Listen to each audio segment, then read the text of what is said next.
ಶ್ರೀ ಗುರುಭ್ಯೋ ನಮಃ.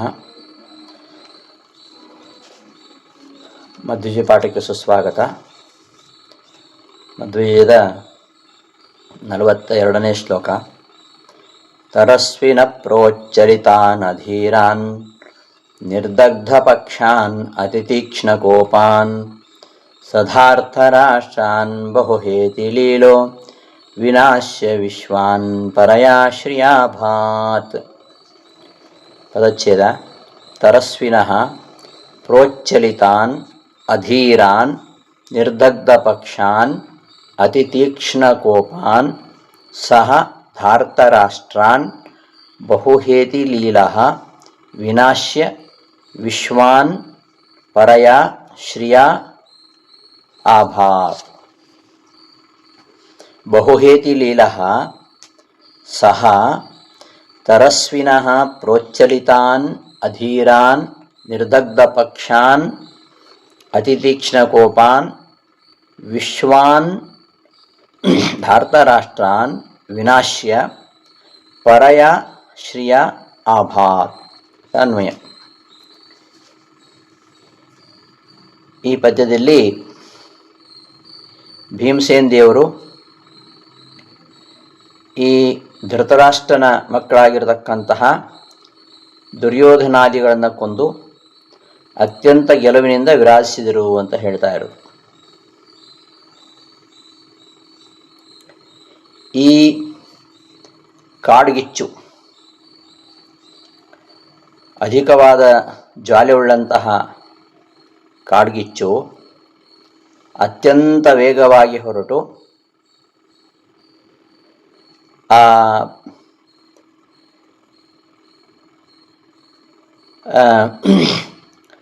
ಆ ಕಾಡಿರ್ತಕ್ಕಂತಹ ಪಕ್ಷಿಗಳನ್ನು ಸುಟ್ಟು ಹಾಕ್ತದೋ ಹಾಗೆ ಭೀಮಸೇನ್ ದೇವರು ಈ ಧರ್ಮಭ್ರಷ್ಟರಾದ ಅಧೀರಾನ್ ಧೈರ್ಯವಿಲ್ಲದವರಾದ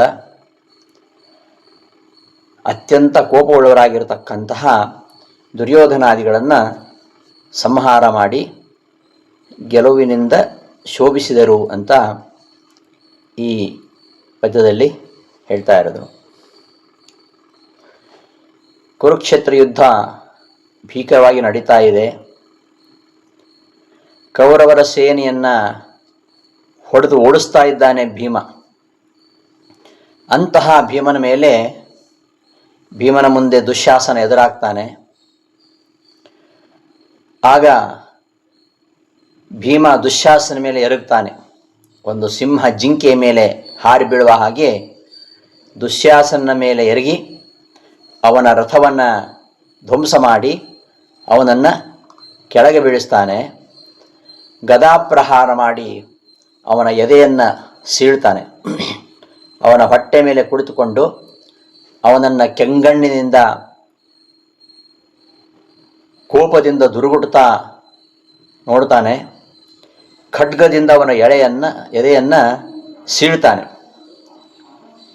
ಸೀಳಿ ಆ ಎದೆಯನ್ನು ತೋಡ್ತಾನೆ. ಸರೋವರ ತೋಡಿದ ಹಾಗೆ ತೋಡ್ತಾನೆ. ಅಲ್ಲಿಂದ ರಕ್ತ ಚಿಮ್ಲಿಕ್ಕೆ ಶುರು ಆಗತ್ತೆ. ಬಾಯಾರಿದವನಿಗೆ ಅಮೃತದಷ್ಟು ಸವಿಯಾಗಿರ್ತಕ್ಕಂತಹ ನೀರು ಸಿಕ್ಕಿದ ಹಾಗೆ ಅವ ರಕ್ತವನ್ನು ಹೀರಿ ಕುಡಿದ ಅಂತ. ಕುಡಿತೀನಿ ಅಂತ ಪ್ರತಿಜ್ಞೆ ಮಾಡಿದ್ದ, ಆದರೆ ರಕ್ತವನ್ನು ಕುಡಿದಿಲ್ಲ, ಕುಡಿದಂತೆ ನಟಿಸಿದ ಅಷ್ಟೆ. ಯಾಕೆಂದರೆ ರಕ್ತವನ್ನು ಕುಡಿಬಾರದು. ಕಣ್ಣು ಕತ್ತಲೆ ಬಂತು ದುಶ್ಯಾಸನಿಗೆ. ಬಸವಳಿದು ಹೋಗಿದ್ದಾನೆ. ಹೇಳ್ತಾನೆ, ದ್ರೌಪದಿ ವಸ್ತ್ರಾಪಹಾರ ಮಾಡಿದ್ದು, ಪಾಂಡವರ ವಸ್ತ್ರವನ್ನು ತೆಗೆಸಿದ್ದು, ಪಾಂಡವರನ್ನು ಅಣಕಿಸಿದ್ದು, ಭೀಮ ನಡೀತಾ ಇರೋದನ್ನು ನೋಡಿ ಅವನ ನಡಿಗೆಯನ್ನು ಅಣಕಿಸಿ ಅಪಹಾಸಗೈದದ್ದು ಎಲ್ಲವನ್ನು ಕೂಡ ದುಶ್ಯಾಸನಿಗೆ ನೆನಪಿಸ್ತಾನೆ ಭೀಮ. ದ್ರೌಪದಿಗೆ ಅವಮಾನ ಮಾಡಿದ್ದ. ನಿನಗೆ ಪತಿಗಳಿಲ್ಲ, ದುರ್ಯೋಧನ ಮನೆಗೆ ಹೋಗು ಅಂತ ಮಾತಾಡಿದ್ದ. ಅದೆಲ್ಲ ನೆನಪಿಸ್ತಾನೆ. ರಕ್ತವನ್ನು ಕುಡಿಯಬಾರದು ಅಂತ ಹೇಳಿರ್ತಕ್ಕಂತಹ ಭೀಮ ಕುಡಿದಂತೆ ವಿಡಂಬನೆ ಮಾಡಿದ. ಇಲ್ಲೇನು ಅವನ ಬಾಯೊಳಗೆ ರಕ್ತ ಹೋಗಿಲ್ಲ, ಅವೇನೇ ಅಷ್ಟೇ. ಅದು ಯಾಕೆ ಅಂದರೆ ಪ್ರತಿಜ್ಞಾ ಪಾಲನಕ್ಕಾಗಿ, ಪ್ರತಿಜ್ಞಾ ಪಾಲನೆ ಮಾಡಲಿಕ್ಕೋಸ್ಕರವಾಗಿ, ಮತ್ತು ಶತ್ರುಗಳಿಗೆ ಭಯವನ್ನುಂಟು ಮಾಡಲಿಕ್ಕೋಸ್ಕರವಾಗಿ ಹಾಗೆ ಮಾಡ್ತಾನೆ. ಭಕ್ತಿಯಿಂದ ನರಸಿಂಹದೇವರನ್ನು ಸ್ಮರಿಸ್ತಾ ಮನ್ಯು ಸೂಕ್ತವನ್ನು ಹೇಳ್ತಾ ಆ ವೀರ ನರಹರಿಯನ್ನು ನೆನೆತಾ ಯಜ್ಞದಲ್ಲಿ ಸೋಮರಸ ಸಮರ್ಪಣೆ ಮಾಡಿದ ಹಾಗೆ ಆ ಯುದ್ಧವೆಂಬ ಯಜ್ಞದಲ್ಲಿ ದುಶ್ಯಾಸನನ ರಕ್ತವನ್ನು ಸಮರ್ಪಿಸಿ ಪಾನ್ ಮಾಡಲಿಕ್ಕೆ ಹೊರಡುತ್ತಾನೆ.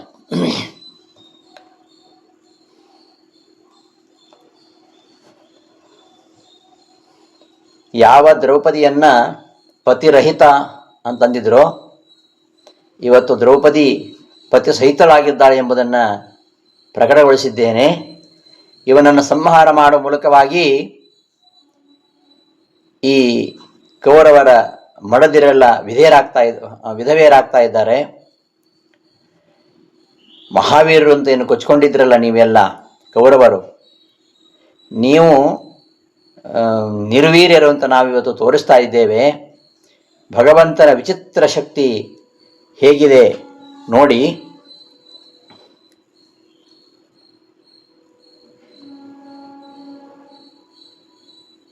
ಈ ರಣಾಂಗಣದಲ್ಲಿ ಯಾರಾದರೂ ಗಂಡು ಇದ್ದರೆ ನನ್ನ ಕೈ ಸೆರೆಯಾಗಿರ್ತಕ್ಕಂತಹ ಈ ದುಶ್ಯಾಸನ ಬಿಡಿಸ್ಕೊಂಡು ಹೋಗಿ ಅಂತ ಗರ್ಜನೆ ಮಾಡಿ ಮತ್ತೆ ರಕ್ತಪಾನ ಮಾಡಲಿಕ್ಕೆ ಹೊರಡ್ತಾನೆ.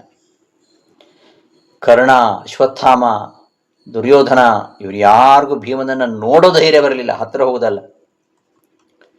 ಭಯದಿಂದ ಕರ್ಣ ಬಿಲ್ಕೊಂಡಿದ್ದ, ಭಯದಲ್ಲಿ ಅವನ ಬಿಲ್ಲು ಕೈ ಜಾರಿ ಬಿದ್ದೋಯ್ತು, ಎರಡೂ ಕಣ್ಣುಗಳನ್ನು ಮುಚ್ಚಿಬಿಟ್ಟ. ಅಂತೂ ಭೀಮ ಈ ಯಜ್ಞದಲ್ಲಿ ಸೋಮರಸವನ್ನು ಕುಡಿದ ಹಾಗಾಯಿತು. ಇನ್ನು ದುರ್ಯೋಧನ ಎಂಬ ಹಾವು, ಅದನ್ನು ಬಲಿ ಕೊಡಬೇಕು ಅಂತ ಹೇಳ್ತಾ ಸತ್ತು ದುಶ್ಯಾಸನನ್ನು ಅಲ್ಲಿಯೇ ಬಿಟ್ಟು ದುರ್ಯೋಧನನ್ನು ಅಟ್ಟಿಸಿಕೊಂಡು ಓಡ್ತಾನೆ. ಅಂತಹ ಉಗ್ರ ಪೌರುಷನಾಗಿರ್ತಕ್ಕಂತಹ ಭೀಮ ಓಡಿ ಬರುತ್ತಾ ಇರೋದನ್ನು ನೋಡಿ ಹೆದರಿ ಕಂಗಾಲಾಗಿರತಕ್ಕಂತಹ ದುರ್ಯೋಧನ ಓಡ್ತಾನೆ. ಎರಡೂ ಸೈನ್ಯಗಳು ಕೂಡ ಹೆದರಿ ಓಡಿ ಹೋಗ್ಬಿಡ್ತಾವೆ. ಭೀಮ, ಕೃಷ್ಣ, ಅರ್ಜುನ ಇವರನ್ನು ಬಿಟ್ಟು ಬೇರೆ ಯಾರೂ ಇಲ್ಲ. ಎಲ್ಲ ಸೈನಿಕರು, ಎರಡೂ ಪಕ್ಷದ ಸೈನ್ಯಗಳೆಲ್ಲ ಹೆದರಿ ಬಿಟ್ಟು ಓಡಿ ಹೋಗಿದ್ದಾವೆ. 48 ನಿಮಿಷಗಳ ಕಾಲ ಯುದ್ಧ ನಿಂತು ಹೋಯಿತು. ಭೀಮ ಎರಡೂ ಕೈಗಳನ್ನು ಕೆಳಗಿಟ್ಟು ಹುಲಿಯಂತೆ ನರ್ತನ ಮಾಡಿದ. ಎಲ್ಲ ಶತ್ರುಗಳು ಗೋವುಗಳನ್ನು ತಮಾಷೆ ಮಾಡಿದ್ರು. ಇವತ್ತು ನಾನು ಅವರನ್ನು ಹುಲಿಯ ಹಾಗೆ ಕೊಲ್ತಾ ಇದ್ದೇನೆ ಅಂತ ಆ ಹುಲಿ ನರ್ತನ, ಶಾರ್ದೂಲ ನರ್ತನ ಮಾಡುತ್ತಾ ಶತ್ರು ಭಯಂಕರನಾಗಿರತಕ್ಕಂತಹ ಭೀಮನನ್ನು ನೋಡಿ ಕೃಷ್ಣಾರ್ಜುನರು ನಗುತ್ತಾ ಇದ್ದಾರೆ. ಭೀಮನ ಪರಾಕ್ರಮವನ್ನು ಪ್ರಶಂಸೆ ಮಾಡ್ತಾರೆ. ಆಮೇಲೆ ಈ ದುರ್ಯೋಧನನ ಸಹೋದರರು ಉಳಿದವರು ಭೀಮನ ಮೇಲೆ ಬಾಣವೃಷ್ಟಿಯನ್ನು ಸುರಿಸ್ತಾರೆ.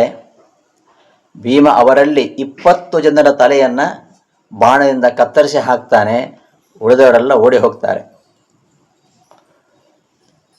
ಭೀಮ ಕೌರವರ 11 ಅಕ್ಷೋಹಿಣಿ ಸೈನ್ಯದಲ್ಲಿ 6 ಅಕ್ಷೋಹಿಣಿ ಸೈನ್ಯವನ್ನು ಕೊಂದವನು.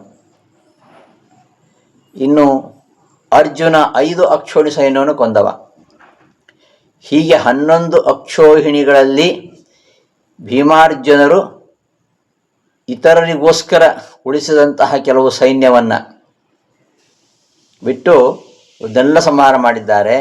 ಉಳಿದ ಕೆಲವು ಸೈನ್ಯವನ್ನು ಅಭಿಮನ್ಯು ಕೊಂದಿದ್ದಾನೆ, ಕೆಲವರನ್ನು ಧೃಷ್ಟದ್ಯುಮ್ನ ಕೊಂದಿದ್ದಾನೆ. ಪಾಂಡವರ 7 ಅಕ್ಷೋಹಿಣಿಯ ಸೈನ್ಯದಲ್ಲಿಯೂ ಕೂಡ ಅಶ್ವತ್ಥಾಮ 4 ಅಕ್ಷೋಹಿಣಿ ಸೈನ್ಯ ಕೊಂದಿದ್ದಾನೆ.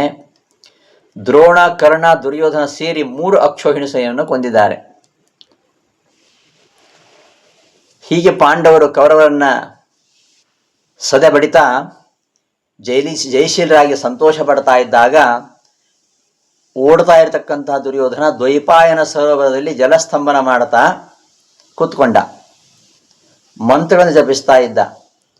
ದೂರ್ವಾಸರಿಂದ ಅವನು ಉಪದೇಶ ಪಡೆದಿದ್ದಾನೆ. ಆ ದೂರ್ವಾಸದಿಂದ ಪಡೆದಂತಹ ಆ ಮಂತ್ರಗಳು ಏನು, ಆ ಮಂತ್ರಗಳ ಒಂದು ಸಾಮರ್ಥ್ಯ ಅಂದರೆ ಸತ್ತವರನ್ನ ಬದುಕಿಸುವಂಥದ್ದು. ಹಾಗೆ ದ್ವೈಪಾಯನ ಸರೋವರದಲ್ಲಿ ಜಲಸ್ತಂಭನ ಮಾಡ್ತಾ ಕೂತ್ಕೊಂಡು ಈ ಮಂತ್ರಗಳನ್ನು ಪಠಿಸ್ತಾ ತನ್ನ ಸತ್ತ ಸಹೋದರನ್ನ ಬದುಕಿಸ್ಕೊಳ್ಬೇಕು ಅಂತ ಅವ 7 ದಿನಗಳ ಕಾಲ ಜಪಿಸ್ತಾ ಇದ್ದರೆ ಆ ಸತ್ತ ಸೈನಿಕರೆಲ್ಲ ಮತ್ತೆ ಮತ್ತೆ ಬದುಕ್ತಾ ಇದ್ರು, ಎಲ್ಲರೂ ಅವಧ್ಯರಾಗಿ ಬಿಡ್ತಾ ಇದ್ರು. ಈ ದುರ್ಯೋಧನನ ಈ ಒಂದು ವಿದ್ಯಾಬಲವನ್ನು ತಿಳಿದಿರ್ತಕ್ಕಂತಹ ಪಾಂಡವರು ದುರ್ಯೋಧನನ ಹುಡುಕ್ತಾ ಬರ್ತಾರೆ. ಎಲ್ಲಿಯೋ ದುರ್ಯೋಧನ ಅಂತ ಬೇಡರು ತೋರಿಸಿದರು, ಇಂಥ ಕಡೆ ಹೋಗಿ ಅವ ಕುಳ್ಕೊಂಡಿದ್ದಾನೆ ಅಂತ. ಎಲ್ಲರೂ ದ್ವೈಪಾಯನ ಸರೋವರಕ್ಕೆ ಬಂದಿದ್ದಾರೆ. ಸರೋವರದ ಮೇಲೆದ್ದ ಭೀಮ, ದುರ್ಯೋಧನ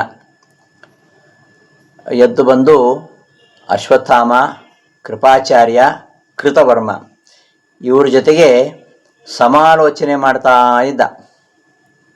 ಭೀಮ ಬರ್ತಾ ಇರೋದನ್ನು ನೋಡಿ ಆ 3 ಮಂದಿ ಓಡಿದ್ದಲ್ಲಿಂದ. ಅಶ್ವತ್ಥಾಮ, ಕೃತವರ್ಮ, ಭೀಮಾರ್ಜುನರು ಬರ್ತಾ ಇದ್ದಾರೆ ಅಂತ ಓಡಿದರು. ದುರ್ಯೋಧನನ್ನ ಬಹಳ ನಿಷ್ಠವಾದ ಮಾತುಗಳಿಂದ ಆಹ್ವಾನಿಸ್ತಾ ಇದ್ದಾರೆ.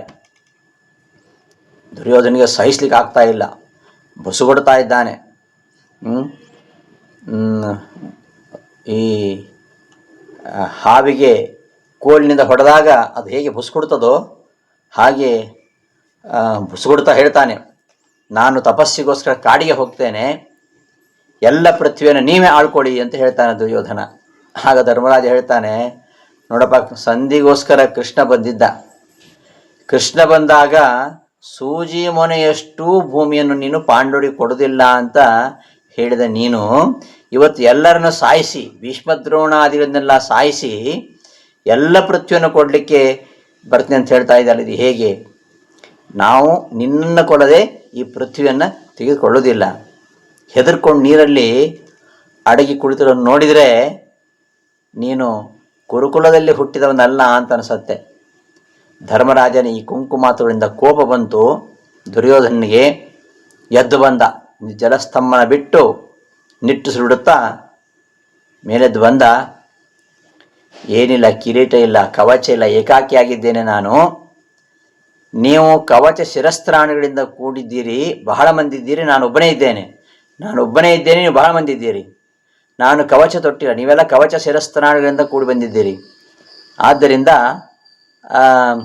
ನನ್ನ ನಿಮ್ಮ ಯುದ್ಧ ಸಮ ಅಂತ ಅರ್ಥರೆ, ನಾನು ಮತ್ತು ನೀವು ಹೋರಾಡುವಂಥದ್ದು ಸಮ ಅಂತಾದರೆ ಬನ್ನಿ, ಎಲ್ಲರೊಂದಿಗೆ ಬೇಕಾದರೂ ಬನ್ನಿ, ಒಬ್ಬೊಬ್ಬರೇ ಬೇಕಾದರೂ ಬನ್ನಿ, ಯುದ್ಧ ಮಾಡ್ತೇನೆ, ನಾನು ನನಗೇನು ಹೆದರಿಕೆ ಇಲ್ಲ ಅಂತಾನೆ. ಆಗ ಧರ್ಮರಾಜಂದ, ಆಯ್ತಪ್ಪ, ನೀನು ಕವಚ ಕೊಡ್ತೇವೆ, ಕವಚ ಕಿರೀಟ ಎಲ್ಲ ಕೊಡ್ತೀವಿ. ನಾವು ಎಲ್ಲರೂ ಏನು ಬರೋದಿಲ್ಲ, ನಮ್ಮ 5 ಜನರಲ್ಲಿ ನೀನು ಯಾರೊಂದಿಗೆ ಯುದ್ಧ ಮಾಡ್ತೀಯೋ ಅವ್ರ ಜೊತೆ ಮಾಡು, ನಮ್ಮಲ್ಲಿ ಒಬ್ಬರನ್ನು ನೀನು ಕೊಂದು ನೀನು ರಾಜ್ಯವನ್ನು ಅನುಭವಿಸು, ನಾವು ಉಳಿದವರು ಕಾಡಿಗೆ ಹೋಗ್ತೇವೆ. ನೀನು ಯಾರನ್ನು ಬಯಸಿದ್ದೀಯ ಅವರೊಂದಿಗೆ ನೀನು ಯುದ್ಧ ಮಾಡು. ಒಂದೇಳು ನೀನು ಸತ್ತರೆ ನಾವು ಈ ಪೃಥ್ವಿಯನ್ನು ಅನುಭವಿಸ್ತೇವೆ. ಯಾವ ಆಯುಧ ಬೇಕು ನಿನಗೆ? ಶತ್ರುವನ್ನು ಇರಲಿಕ್ಕೆ ಯಾವ ಆಯುಧ ಬೇಕು ತೆಗೆದುಕೋ ಅಂತ ಹೇಳ್ತಾನೆ. ಆಗ ದುರ್ಯೋಧನ, ಧರ್ಮರಾಜ, ನೀನು ದುರ್ಬಲನಾದವನು ನೀನು, ಅರ್ಜುನ, ನಕುಲ, ಸಹದೇವ ಮತ್ತು ನೀನು, ನಿಮ್ಮ 4 ಮಂದಿಯೊಂದಿಗೆ ನಾನು ಯುದ್ಧ ಮಾಡೋದಿಲ್ಲ. ನನಗೆ ಭೀಮನೊಂದಿಗೆ ಹೋರಾಡೋದು ಇಷ್ಟ. ನನಗೆ ತುಂಬ ಪ್ರಿಯವಾಗಿರ್ತಕ್ಕಂತಹ ಗದೆಯನ್ನು ಹಿಡ್ಕೊಂಡು ಭೀಮನೊಂದಿಗೆ ಹೋರಾಟ ಮಾಡ್ತೇನೆ ಅಂತ ಕೇಳಿದಾಗ ಭೀಮಸೇನ ದುರ್ಯೋಧನನ ಗದೆಗಿಂತಲೂ 1.5 ಪಟ್ಟು ಭಾರ ಇರತಕ್ಕಂತಹ ಗದೆ ಹಿಡ್ಕೊಂಡು ವೀರಾವೇಶದಿಂದ ಯುದ್ಧ ಸನ್ನದ್ಧನಾಗಿ ನಿಂತ್ಕೊಂಡ. ಭೀಮ ದುರ್ಯೋಧನಿಗೆ ಘೋರವಾಗಿರತಕ್ಕಂತಹ ಗದಾಯುದ್ಧ ನಡೀತು. ಯುದ್ಧ ಮಧ್ಯದಲ್ಲಿ ದುರ್ಯೋಧನ ಭೀಮನನ್ನು ವಂಚಿಸಬೇಕು ಅಂತ ತಲೆ ಕೆಳಗೆ ಮಾಡಿ ಯುದ್ಧ ಮಾಡ್ತಾ ಇದ್ದ. ಅದೇ ಕ್ಷಣಕ್ಕೆ ಕೃಷ್ಣ ನೋಡ್ತಾ ಇದ್ದಾನೆ. ಅವನ ಅನುಜ್ಞೆಯನ್ನು ಪಡೆದುಕೊಂಡು ಭೀಮ ಅವನ ನಾಭಿಯ ಹಿಂಭಾಗದ ಪೃಷ್ಠಮೂಲಕ್ಕೆ ಗದೆಯಿಂದ ಹೊಡಿತಾನೆ. ಕೂಡಲೇ 2 ತೊಡೆಗಳು ಮುರಿದು ಬೀಳ್ತವೆ. ದುರ್ಯೋಧನ ಕುಸಿದು ಬೀಳ್ತಾನೆ. ದ್ರೌಪದಿಗೆ ತೊಡೆ ತೋರಿಸಿದ್ದ ಅವನು. ದ್ರೌಪದಿಗೆ ತೊಡೆ ತೋರಿಸಿದಾಗ ಮತ್ತೆ ದ್ಯೂತ ಸಭೆಯಿಂದ ತಾನು ಹೊರಡುವಾಗ ತನ್ನ ನಡಿಗೆಯನ್ನು ಅಪಹಾಸ್ಯ ಮಾಡಿದ್ದ. ಹೀಗೆ 2 ಬಾರಿ ತೊಡೆ ಮುರಿತೇನೆ ಅಂತ ಪ್ರತಿಜ್ಞೆ ಮಾಡಿದ್ದ ಭೀಮ. ಆದ್ದರಿಂದ ಎರಡೂ ತೊಡೆಗಳನ್ನು ಮುರಿದಿದ್ದಾನೆ.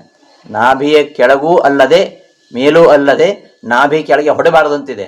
ಹಾಗಾಗಿ ನಾಭಿಯ ಕೆಳಗೂ ಅಲ್ಲದೆ ಮೇಲೂ ಅಲ್ಲದೆ ಸರಿಯಾದ ನಾಭಿ ಪ್ರದೇಶದ ಮಧ್ಯಕ್ಕೆ ಬೆನ್ನ ಬುಡದಲ್ಲಿ ಹೊಡೆದು ಒಂದೇ ಪ್ರಹಾರದಿಂದ ಎರಡೂ ತೊಡೆಗಳನ್ನು ಮುರಿದು ತನ್ನ ಎರಡೂ ಪ್ರತಿಜ್ಞೆಗಳನ್ನು ಪೂರೈಸಿದ್ದಾನೆ.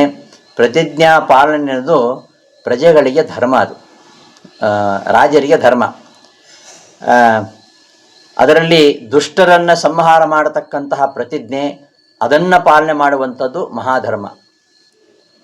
ಕೊಟ್ಟ ಮಾತಿನಂತೆ ನಡೆಯುವುದು, ಮಾತಿನಂತೆ ನಡೆಯುವುದು, ಅದು ಆಳುವವರಿಗೆ ಧರ್ಮ. ಇವತ್ತು ಆಳುವವರು ಎಷ್ಟು ಮಾತು ಕೊಡ್ತಾರೆ, ಮಾತಿನಂತೆ ಎಷ್ಟು ನಡೀತಾರೆ ಗೊತ್ತಿದೆ. ಪ್ರತಿಜ್ಞಾ ಪಾಲನೆ, ದುಷ್ಟರಲ್ಲಿ ಪ್ರತಿಜ್ಞಾ ಪಾಲನೆ ಅದು ಮಹಾಧರ್ಮ. ಈ ಧರ್ಮ ರಹಸ್ಯವನ್ನು ತಿಳಿದವರು ಕೃಷ್ಣ ಮತ್ತು ಭೀಮ ಮಾತ್ರ, ಉಳಿದವರು ಗೊತ್ತಿಲ್ಲ. ಹಾಗಾಗಿ ನಾಭಿ ಪ್ರದೇಶಕ್ಕೆ, ನಾಭಿ ಸಮಾನ ಪ್ರದೇಶಕ್ಕೆ ಹಿಂಭಾಗದಲ್ಲಿ ಗದಾಪ್ರಹಾರ ಮಾಡಿದ್ದು ಅದು ಯುದ್ಧ ನಿಯಮದ ಉಲ್ಲಂಘನೆಯನ್ನು ಅಲ್ಲ. ಹಾಗಾಗಿ ಭೀಮ ಆ ನಿಯಮವನ್ನು ಮೀರಿಲ್ಲ. ಆದರೆ ಕೆಲವರೆಲ್ಲ ಅಂದ್ಕೊಂಡ್ರು ಭೀಮ ಗದಾಯುದ್ಧದ ನಿಯಮವನ್ನು ಮೀರಿ ನಾಭಿ ಕೆಳಭಾಗದಲ್ಲಿ ಹೊಡೆದಿದ್ದಾನೆ, ಇದು ಅಧರ್ಮ ಅಂತ ಭಾವಿಸಿದರು. ಅಂಥವರಿಗೆ ಸಂದೇಹ ಇತ್ತು, ಲೋಕನಿಂದೆ ಇತ್ತು. ಅದನ್ನು ನಿವಾರಿಸಲಿಕ್ಕೋಸ್ಕರವಾಗಿ ಶ್ರೀಕೃಷ್ಣ ಹೇಳ್ತಾನೆ, ಅವನೇನು ನಾಭಿ ಕೆಳಗೆ ಹೊಡೆದಿಲ್ಲ, ಒಂದು ಹೊಡೆದಾನಂತಾದರೂ ಕೂಡ ಇದು ಆಪದ್ಧರ್ಮ.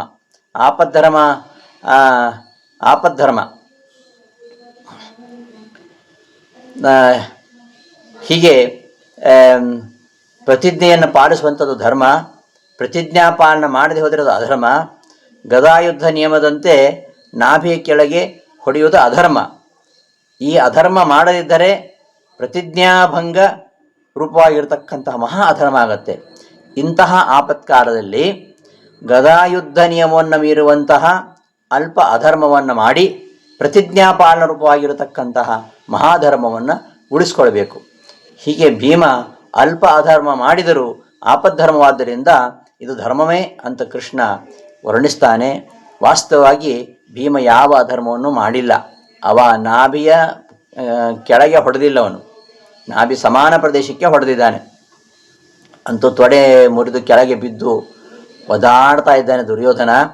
ಅವನು ನೋಡಿ ಭೀಮ ಹೇಳ್ತಾನೆ, ದುಷ್ಟ ದುರ್ಯೋಧನ, ಅವತ್ತು ಜೂಜಾಟದಲ್ಲಿ ಕೃಷ್ಣನ ಪಣವಾಗಿಡೋದು ನೀನು ಹೇಳಿದೆಯಲ್ಲ, ಅದಕ್ಕೆ ಒಂದು ನನ್ನ ಪ್ರತಿಜ್ಞೆ ಮಾಡಿದ್ದೇನೆ.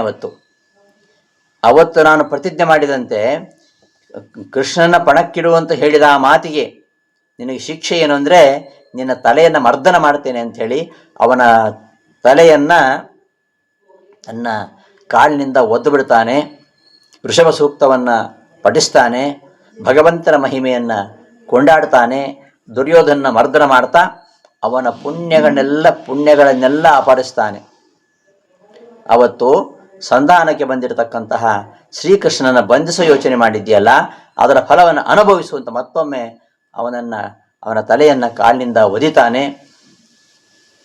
ಇದನ್ನು ನೋಡಿ ಇವರ ಅಲ್ಲಿಗೆ ಬಂದ. ಆವಾಗ ಅದೇ ಸಂದರ್ಭದಲ್ಲಿ ಬಂದಂತಹ ಬಲರಾಮ ದುರ್ಯೋಧನ ಗುರು, ಅವನು ಗದಾ ವಿದ್ಯೆಯ ಗುರು. ಇದು ಅಧರ್ಮ ಅಂದ, ಎರಡೂ ಕೈ ಎತ್ತಿ ಇದು ಅಧರ್ಮ ಅಂತ ಹೇಳಿದ. ಆಗ ಮುಸಲಾಯುಧವನ್ನು ಎತ್ತಿ ಕೋಪದಿಂದ ಭೀಮನಿಗೆ ಬಲರಾಮ ಹೊಡೆಲಿಕ್ಕೆ ಹೋಗ್ತಾನೆ. ಭೀಮ ಅಲಗಾಡುವುದಿಲ್ಲ, ಹಾಗೆ ನಿಂತಿರ್ತಾನೆ. ಆಗ ಕೃಷ್ಣ ಬಲರಾಮನನ್ನು ತಡೆದು, ನ್ಯಾಯದಂತೆ ಗದಾಯುದ್ಧ ಮಾಡ್ತಾ ಇದ್ದರೆ ಅವರನ್ನು ಮೋಸದಿಂದ ಹೊಡಿಬಾರದು, ಆದರೆ ವಂಚನೆಯಿಂದ ಕೊಂದರೆ ಅದು ಅಧರ್ಮ ಅಲ್ಲ.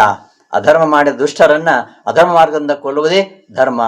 ಪರಸ್ತ್ರೀಯರಿಗೆ ತೊಡೆ ತೋರಿಸ್ತಕ್ಕಂತಹ ಈ ದುಷ್ಟನ ತೊಡೆ ಮುರಿಯುವುದು ಧರ್ಮವೇ ಆಗಿದೆ. ಪ್ರತಿಜ್ಞಾಪಾಲನ ಮಾಡುವಂಥದ್ದು ಕ್ಷತ್ರಿಯ ಪರಮಧರ್ಮವಾಗಿದೆ. ಅದಕ್ಕಾಗಿ ಇಂತಹ ದುಷ್ಟರನ್ನು ನಿಯಮ ಮೀರಿ ಕೊಲ್ಲುವುದು ಧರ್ಮವೇ, ಅಧರ್ಮವಲ್ಲ ಅಂತ ಕೃಷ್ಣ ಅದನ್ನು ಸಮರ್ಥನೆ ಮಾಡ್ತಾನೆ. ಆದರೆ ಬಲರಾಮ ಇದನ್ನು ಧರ್ಮದ ನೆಪ, ವಾಸ್ತವವಾಗಿ ಇದು ಧರ್ಮ ಅಲ್ಲ ಅಂಥೇಳಿ ತನ್ನ ಅನುಯಾಯಿಗಳೊಂದಿಗೆ ಅವ ಬೇಸರಾಗಿ ತನ್ನ ಊರು ಸೇರ್ಕೊಂಡ್ಬಿಡ್ತಾನೆ. ನಿಜವಾಗಿ ಭೀಮ ಅಧರ್ಮ ಮಾಡಿಲ್ಲ. ಕೃಷ್ಣ ಎಷ್ಟು ಹೇಳಿದರೂ ಕೂಡ ಇದು ಧರ್ಮದಲ್ಲಿ ವಂಚನೆ ಅಂತ ಹೇಳ್ತಾ ಬಲರಾಮ ದ್ವಾರಕ್ಕೆ ಹೋಗ್ಬಿಡ್ತಾನೆ. ಆಗ ಯುಧಿಷ್ಠಿರನಿಗೂ ಸಂದೇಹ ಶುರುವಾಯಿತು. ಇದು ಅಧರ್ಮ ಅಂತ ಸಂದೇಹ. ಪಾಪಿಗಳನ್ನು ಅಧರ್ಮದಿಂದಲೇ ಕೊಲ್ಲಬೇಕು ಅಂತ ಕೃಷ್ಣ ಹೇಳಿದ. ಧರ್ಮರಾಜನಿಗೆ ದುರ್ಯೋಧನ ಪಾಪಿ ಎನ್ನುವುದರಲ್ಲಿಯೂ ಸಂದೇಹ ಇದೆ. ಭೂಭಾಹರಣದ ಒಂದು ಪೂರ್ಣ ಪುಣ್ಯ ಭೀಮನಿಗೆ ಲಭಿಸಬೇಕಂತೆ ಕೃಷ್ಣ ಬೇಕೆಂದೇ ಧರ್ಮರಾಜನನ್ನು ಈ ಸಂದೇಹದಲ್ಲಿ ಇರಿಸಿದ. ದುರ್ಯೋಧನ ಕೋಪದಿಂದ ಕೃಷ್ಣನ ಮಹಾಪಾಪಿ ಅಂತಾನೆ. ತಾನು ಯಜ್ಞಾದಿ ಸತ್ಕರ್ಮಗಳನ್ನು ಮಾಡಿ ಯಥೇಚ್ಛ ಸುಖಭೋಗ ಮಾಡಿ ರಣರಂಗದಲ್ಲಿ ಕಾದು ಮಡಿತಾ ಇದ್ದೇನೆ, ವೀರ ಸ್ವರ್ಗ ಪಡಿತಾ ಇದ್ದೇನೆ, ನಾನೇ ಪುಣ್ಯಶಾಲಿ ಅಂತಂದ. ಆಗ ದೇವತೆಗಳು ಅವನ ಮೇಲೆ ಪುಷ್ಪವೃಷ್ಟಿ ಮಾಡ್ತಾರೆ. ಯಾಕೆಂದರೆ ನಿನ್ನ ಮಿಥ್ಯಾಜ್ಞಾನ ಸ್ಥಿರವಾಗಿರಲಿ ಅಂತ. ನೀನು ಮಾಡಿದ ಒಂದು ಸತ್ಕರ್ಮ ಅದು ಯಾವುದೆಯೋ ಗೊತ್ತಿಲ್ಲ, ಆ ಸತ್ಕರ್ಮದಿಂದ ವೀರ ಸ್ವರ್ಗ ಪಡಿತಾ ಇದ್ದೀನಿ ಅಂತ ಹೇಳ್ತಾ ಇದ್ದಾನೆ ಅವನು. ಅದಕ್ಕೆ ಪುಷ್ಪವೃಷ್ಟಿ ಮಾಡಿ ನಿನ್ನ ಮಿಥ್ಯಾಜ್ಞಾನ ಸ್ಥಿರವಾಗಲಿ, ನಿನಗೆ ತಮಸ್ಸಾಗಲಿ ಅಂತ ದೇವತೆಗಳು ಹಾಗೆ ಮಾಡ್ತಾರೆ. ಆಗ ಪುಷ್ಪವೃಷ್ಟಿ ಆಯ್ತಲ್ಲ, ಪುಷ್ಪವೃಷ್ಟಿ ಆಗಿದ್ದಕ್ಕೆ ಇವನಿಗೆ ಇನ್ನೂ ಸಂದೇಹ ಹೆಚ್ಚಾಯಿತು. ಅವ ಸತ್ತು ಹೇಳ್ತಾ ಇದ್ದೆ ನಾನು ವೀರ ಸ್ವರ್ಗ ಪಡಿತಾ ಇದ್ದೆ, ನಾನು ಪುಣ್ಯಶಾಲಿ ಅಂತ. ಯಾವಾಗ ದೇವತೆಗಳು ಪುಷ್ಪವೃಷ್ಟಿ ಮಾಡಿದರು, ಹಾಗಾದರೆ ದುರ್ಯೋಧನ ಈ ಥರ ಕೊಂದದ್ದು ತಪ್ಪು ಏನೋ ಅಂತ ಧರ್ಮರಾಜನಿಗೆ ಮತ್ತೂ ಸಂದೇಹ ಬರಲಿಕ್ಕೆ ಶುರು ಆಗುತ್ತೆ. ಆಮೇಲೆ ಕೃಷ್ಣ ಧೃತರಾಷ್ಟ್ರನ ಬಳಿಗೆ ಹೋಗಿ ಹೇಳ್ತಾನೆ, ಮಹಾರಾಜನ 100 ಮಂದಿ ಮಕ್ಕಳು ಸತ್ತದ್ದು ಭೀಮಸೇನಿಂದ ಅಲ್ಲ, ನಿನ್ನ ತಪ್ಪು ರಾಜಕೀಯ ನಿರ್ಧಾರ ಅಂತ ಹೇಳ್ತಾನೆ. ಇದೆಲ್ಲ ದುರ್ಯೋಧನ ತೊಡೆ ಮುರಿದುಕೊಂಡು ಬಿದ್ದದ್ದು ಗೊತ್ತಾಯಿತು. ಅಶ್ವತ್ಥಾಮ ಓಡ್ತಾನೆ, ಅಲ್ಲಿ ದುರ್ಯೋಧನ ಹತ್ತಿರ ಓಡ್ತಾನೆ, ಸಂತೈಸ್ತಾನೆ. ಪರಮಾತ್ಮ ಧೃತರಾಷ್ಟ್ರನ ನೋಡ್ಲಿಕ್ಕೆ ಹೊರಟ್ರೆ ಇವ ಅಶ್ವತ್ಥಾಮ, ಕೃಷ್ಣ ಯಾರು? ಹರಿ ಧೃತರಾಷ್ಟ್ರನ ನೋಡ್ಲಿಕ್ಕೆ ಹೊರಟ್ರೆ ಈ ಹರ ಅಶ್ವತ್ಥಾಮ, ಅವ ದುರ್ಯೋಧನ ನೋಡ್ಲಿಕ್ಕೆ ಹೊರಟ. ದುರ್ಯೋಧನನಿಗೆ ಒಂದೇ ಒಂದು ಸಮಾಧಾನ ಇದೆ. ಏನದು ಅಂದರೆ ನೋಡಿ, ಅಂತಹ ಸಾಯುವ ಕಾಲದಲ್ಲಿ ಅವನಿಗೆ ಬುದ್ಧಿ ಬರ್ತಾ ಇಲ್ಲ. ಅಂದರೆ ಎಂತಹ ದುಷ್ಟ ಅವನು, ಕಲಿ ಅವನು. ಒಂದೇ ಒಂದು ಸಮಾಧಾನ ಇದೆ. ಏನಂದರೆ, ಅಶ್ವತ್ಥಾಮ, ನನಗೆ ಸಮಾಧಾನ ಆಗಬೇಕಾದ್ರೆ ಇನ್ನೊಂದು ಅವಕಾಶ ಇದೆ. ಪಾಂಡವರ ಸಂತತಿಯನ್ನೆಲ್ಲ ನೀನು ನಾಶ ಮಾಡಬೇಕು. ನಾನು ಆಳಲಿಲ್ಲ, ಪಾಂಡವರು ಆಳ್ತಾರೆ. ನಾನು ಆಳಿಲ್ಲ ಅಂದರೆ ಪಾಂಡವರು ಕೂಡ ಆಳಬಾರ್ದು. ಆದ್ದರಿಂದ ಪಾಂಡವರ ಸಂತತಿ ಆಡಬಾರ್ದು. ಕೊನೆಗೆ ನನ್ನ ಸಂತತಿ ಆಡಬೇಕು. ನನ್ನ ಸಂತತಿಯ ರಾಜ್ಯ ಬರುವ ಹಾಗೆ ಆಗಬೇಕು. ಇಷ್ಟನ್ನು ನೀನು ಮಾಡಬೇಕು ಅಂತಂದ. ಏನು ಮಾಡಬೇಕು? ಅದಕ್ಕೋಸ್ಕರ ನಿನ್ನನ್ನು ನಾನು ಸೇನಾಧಿಪತ್ಯ ಪಟ್ಟವನ್ನು ಕೊಟ್ಟಿದ್ದೇನೆ ಅಂಥೇಳಿ ದುರ್ಯೋಧನ ನೆಲಮೆ ಬಿದ್ದುಕೊಂಡೇ ಉಸುಕು ತೆಗೆದುಕೊಂಡ ಮರಳು ತೆಗೆದುಕೊಂಡು ಅವನಿಗೆ ಮರಳಿಂದ ಅಭಿಷೇಕ ಮಾಡಿ, ಮುಂದಿನ ಎಲ್ಲ ಹೊಣೆಗಾರಿಕೆ ನಿನ್ನದೇ. ಎಲ್ಲವೆಂದರೆ ಅವನ ದುರಾಲೋಚನೆ ಎಲ್ಲಿ ತನಕ ಅಂದರೆ, ಅಶ್ವತ್ಥಾಮ ತನ್ನ ಪತ್ನಿಯಿಂದ ಸಂತಾನ ಪಡಿಬೇಕು, ಭಾನುಮತಿಯಿಂದ ಸಂತಾನ ಪಡಿಬೇಕು. ಮುಂದೆ ಅಶ್ವತ್ಥಾಮ ಭಾನುಮತಿಯಿಂದ ಹುಟ್ಟತಕ್ಕಂತಹ ಮಗು ಈ ರಾಜ್ಯವನ್ನು ಆಳಬೇಕು. ಇದು ಅವನ ಕೊನೆಯ ಆಸೆ ಅಂತೆ. ಆ ಆಸೆಯನ್ನು ನೀನು ನೆರವೇರಿಸ್ತೀ ಎಂಬ ಸುದ್ದಿ ತಿಳಿದ ಮೇಲೆ ನಾನು ಪ್ರಾಣ ಬಿಡ್ತೇನೆ ಅಂತ ಹೇಳ್ತಾನೆ.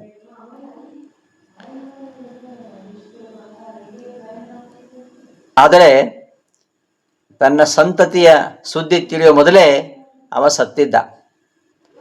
ಪಾಂಡವರ ಮಕ್ಕಳು ಸತ್ತರು ಅಂತ ಸುದ್ದಿ ತಿಳಿದ ಮೇಲೆ ಪ್ರಾಣ ಬಿಟ್ಟ. ಅಶ್ವತ್ಥಾಮ ಆಯಿತು ಅಂದ. ನೋಡಿ, ಬ್ರಹ್ಮಚರ್ಯ ಹ್ರಾಸ ಆಗೋಯ್ತು ಅವನಲ್ಲಿ. ಹಾಗಾಗಿ ಅವನು ಬ್ರಹ್ಮಾಸ್ತ್ರ ಬಿಡಬೇಕಾದ್ರೆ ಅವನ ಬ್ರಹ್ಮಚರ್ಯ ಭಂಗವಾಯಿತು. ಅಷ್ಟು ಕಾಲದವರೆಗೆ ಅಶ್ವತ್ಥಾಮ ಬ್ರಹ್ಮಚಾರಿಯಾಗಿ ಬದುಕಿದ್ದವ ಈಗ ಬ್ರಹ್ಮಚರ್ಯ ನಾಶವಾಗಿದೆ. ಬ್ರಹ್ಮಾಸ್ತ್ರ ಪ್ರಯೋಗ ಮಾಡಿದ್ದಾನೆ. ಅದಕ್ಕೆ ಪ್ರತಿಯಾಗಿ ಅರ್ಜುನನೂ ಬ್ರಹ್ಮಾಸ್ತ್ರ ಪ್ರಯೋಗ ಮಾಡಿದ್ದಾನೆ.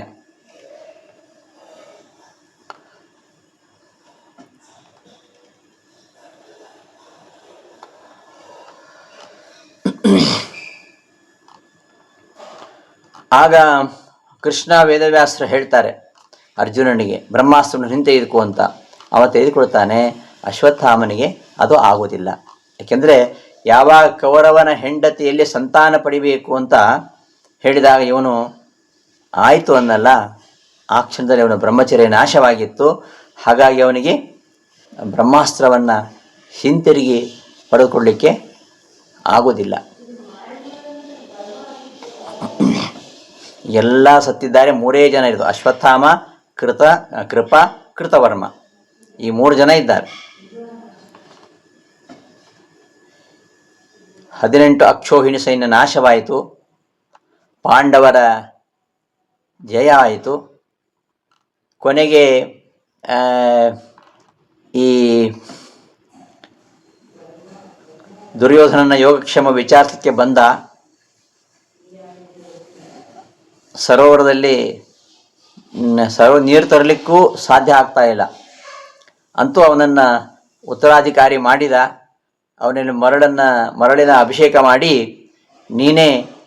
ನೀನೇ ಉತ್ತರಾಧಿಕಾರಿ ಅಂತ ಹೇಳಿ ಪಾಂಡವರ ವಂಶವನ್ನು ನಿರ್ವಂಶ ಮಾಡುವುದೊಂದು ಕೆಲಸ ಇದೆ, ಆ ಕೆಲಸವನ್ನು ನೀನೇ ಮಾಡಬೇಕು ಅಂತಂದ. ಅಂತೂ ಒಪ್ಪಿಕೊಂಡ ಇವನು. ಅಶ್ವತ್ಥಾಮ, ಕೃಪಾ, ಕೃತವರ್ಮ ಈ 3 ಇದ್ದಾರೆ ಇಲ್ಲಿ ದುರ್ಯೋಧನ ಹತ್ರ. ಅವ ಅಂದ, ಸಾಯೋ ಮುಂಚೆ ನನಗೊಂದು ಸವಿಸುದ್ದಿ ಮುಟ್ಟಿಸಿ, ನನಗಿಲ್ಲದೆ ಹೋದರೆ ಜೀವನೇ ಹೋಗುವುದಿಲ್ಲ, ಪಾಂಡವರ ವಂಶ ನಿರ್ವಂಶ ಆಗಬೇಕು ಅಂತ ಸುದ್ದಿಗೆ ನನಗೆ ಆನಂದವಾಗಬೇಕು ಅಂದ. ಸರಿ, ಅದಕ್ಕೋಸ್ಕರ ಏನು ಮಾಡಬೇಕು ಅಂತಂದ. ಅಶ್ವತ್ಥಾಮ ಬರ್ತಾ ಇದ್ದಾನೆ. ಪಾಂಡವರ ಶಿಬಿರದ ಹತ್ತಿರ ಹೋಗಲಿಕ್ಕೆ ಅವರಿಗೆ ಭಯ. ಯಾಕಂದರೆ ಭೀಮಾರ್ಜುನ ಗೊತ್ತಾದರೆ ಆ ಕಥೆಯೇ ಬೇರೆ. ಪಾಂಡವರು ಅವತ್ತು ಶಿಬಿರದಲ್ಲಿ ಇರಬೇಕಿತ್ತು, ತಮ್ಮ ಶಿಬಿರದಲ್ಲಿ ಇರಬೇಕಿತ್ತು.